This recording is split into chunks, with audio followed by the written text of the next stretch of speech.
Coil, welcome back to my channel Kunke Koyel vlogs. বন্ধুরা, আজকে আমি চলে এসেছি আমাদের সদ্য উদ্বোধন হয়েছে মাত্র 3 মাস আগে, মানে ফেব্রুয়ারিতে, 15ই ফেব্রুয়ারি বোধহয় মন্দিরটা উদ্বোধন হয়েছে, সঠিকটা পরে বলছি।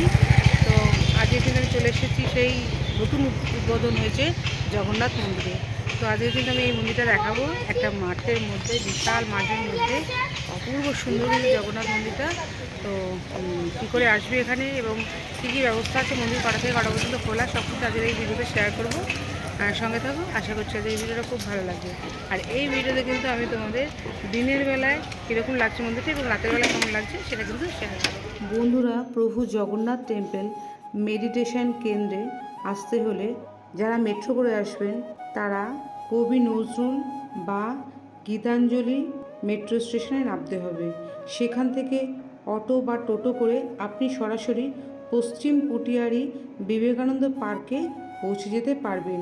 আর যারা বাসে করে আসবেন তারা কলকাতা বা হাওড়ার যে কোনো প্রান্ত থেকে আপনাকে কুদঘাট বা গড়িয়া অভিমুখী বাসে উঠতে হবে।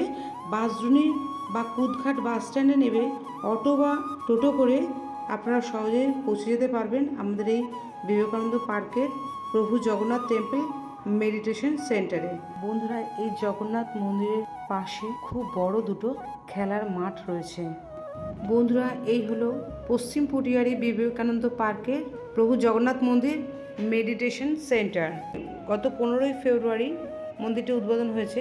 মন্দিরের গর্ভগৃহের দেওয়ালে দেখো রয়েছে আমাদের মহাভারতের কুরুক্ষেত্রের যুদ্ধে যাওয়ার এক চিত্র। শ্রীকৃষ্ণ সারথি হয়ে নিয়ে যাচ্ছে অর্জুনকে যুদ্ধে।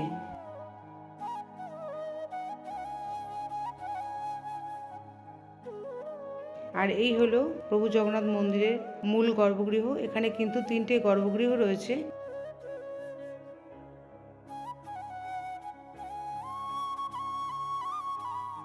দেখতে পাচ্ছ 3টে চূড়া রয়েছে, মধ্যেখানে একটা হচ্ছে বড় চূড়া আর দুধারে দুটো ছোট চূড়া। তো আগে আমি মন্দিরটা পরিক্রমা করে নিই, তারপরে তোমাদের মূল গর্ভগৃহে কী কী আছে দেখাবো।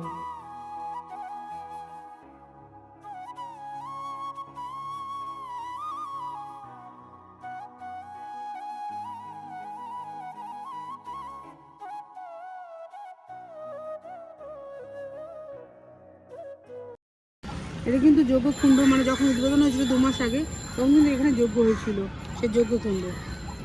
আর এই পরিক্রমা করছি যে গর্ভগৃহ এই দেওয়ালে রয়েছে, দেখো ওই দেওয়ালে দেখালাম যে শ্রীকৃষ্ণ রথে করে যাচ্ছে কুরুক্ষেত্রের যুদ্ধে অর্জুনকে নিয়ে। আর এখানে হচ্ছে গৌর নিতাই নবদ্বীপে হরে কৃষ্ণ নাম ছড়াচ্ছে। চলো মন্দিরটা পরিক্রমা করে আসি, তারপর মূল গর্ভগৃহে কী কী দেবতা রয়েছে তোমাদের দেখাবো। বন্ধুরা, এই মন্দিরের পেছনেই কিন্তু রয়েছে দেখো এই মন্দিরের রন্ধনশালা। এখন কিন্তু শুধু প্রভুর জন্য রন্ধন করা হয়ে থাকে এবং ভক্তদের হাতে হাতে প্রসাদ বিতরণের ব্যবস্থা রয়েছে। নতুন মন্দির বলে এখন বসিয়ে খাওয়ানো হয় না, কিন্তু পরে এখানে কিন্তু বসিয়ে খাওয়ানোর ব্যবস্থা করা হবে। বাইরে দেখো এই গাছটার সামনে দেখো এখানে মোমবাতি ধূপকাঠি জ্বালানো হয়। আর এইবারে চলো তোমাদের মূল গর্ভগৃহটা দেখাই। বন্ধুরা, এই হলো আমাদের প্রভু জগন্নাথ মন্দিরের মূল গর্ভগৃহ। এখানে কিন্তু 3টে গর্ভগৃহ রয়েছে। মধ্যেখানে মূল গর্ভগৃহে রয়েছে কাঠের প্রভু জগন্নাথ, বলরাম আর সুভদ্রা মায়ের মূর্তি এবং সামনে রয়েছে গরুর দেবতা।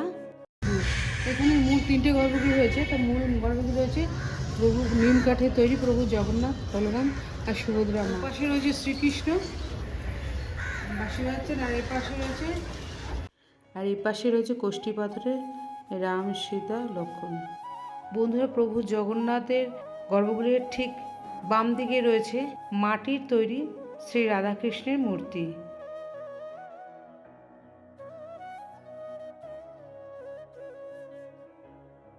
জগন্নাথ দেবের গর্ভগৃহের ঠিক বাম দিকে রয়েছে শ্রী চৈতন্য মহাপ্রভু এবং নিচে রয়েছে কোষ্ঠী পাথরের নবগ্রহ দেবতা।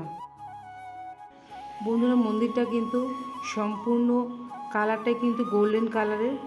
গোল্ডেনের উপরে কিন্তু সূক্ষ্ম সূক্ষ্ম স্থাপত্যশৈলের কাজ রয়েছে, অপূর্ব সুন্দর।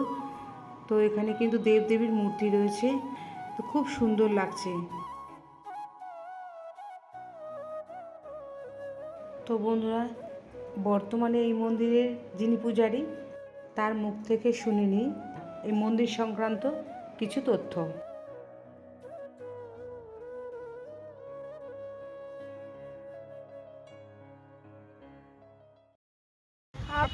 आप ठाकुर मशाई है ना, आप बोलिए कब उद्घाटन हुआ, कब इनॉग्रेशन हुआ, बोलिए। 81 तिथि को फरवरी 13 तारीख 2026 साले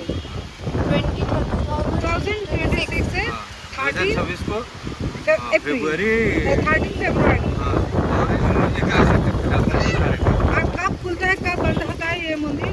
सुबह में, शाम में? 7 बजे मंगल आरती होता है। ना सुबह से बोलिए।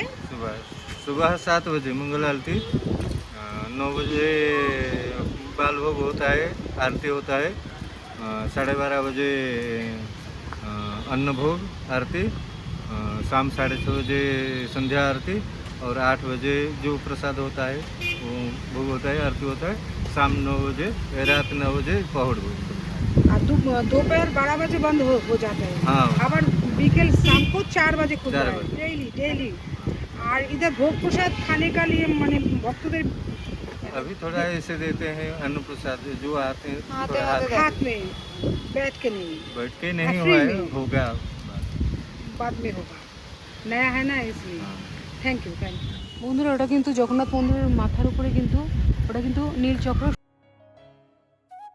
বন্ধুরা, আমি তোমাদের দিনের বেলায় মন্দিরটা দেখিয়েছিলাম, এখন কিন্তু সন্ধ্যা হয়ে এসেছে।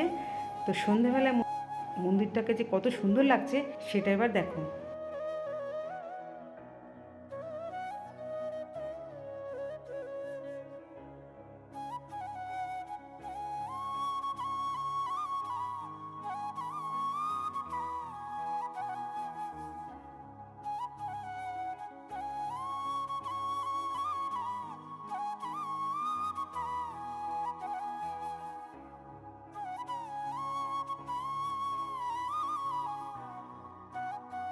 তো বন্ধুরা, আজকের আমি কিন্তু তোমাদের দেখালাম আমাদের কলকাতার মানে বিবেকানন্দ পার্কের মধ্যে যে জগন্নাথ মন্দিরটা, সেটা কিন্তু শেয়ার করলাম।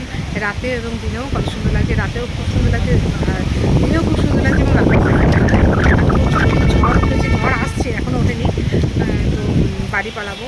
তো যদি আজকের এই ভিডিওটা ভালো লাগে তাহলে কিন্তু অবশ্যই চলে এসো অপূর্ব সুন্দর এই জগন্নাথ মন্দির। এখানে কিন্তু তোমরা রাধাকৃষ্ণের পুজো দিতে পারবে, জগন্নাথ প্রভু জগন্নাথের পুজো দিতে পারবে, এবং ওপাশে নিমাই রয়েছে, মানে শ্রীকৃষ্ণের যাবতীয় অনুষ্ঠান কিন্তু এখানে পালিত হয়। তো অবশ্যই খুব ভালো লাগবে, চলে এসো। একদম 4 চাকাও রাখতে পারবে, 2 চাকাও রাখতে পারবে, বাসে করেও আসতে পারবে। তো ভালো লাগলে লাইক কমেন্ট শেয়ার করো, আর যারা সাবস্ক্রাইব করো তারা প্লিজ আমার চ্যানেলকে সাবস্ক্রাইব করার পাশে দেখো। আজকের মতন বিদায় নিচ্ছি, অন্যদিন দেখাবো অন্য কোনো ব্লগের সাথে। সবাই সুস্থ থাকো, ভালো থাকো, আনন্দ কাটাও, টাটা। দেখো বৃষ্টি নামছে।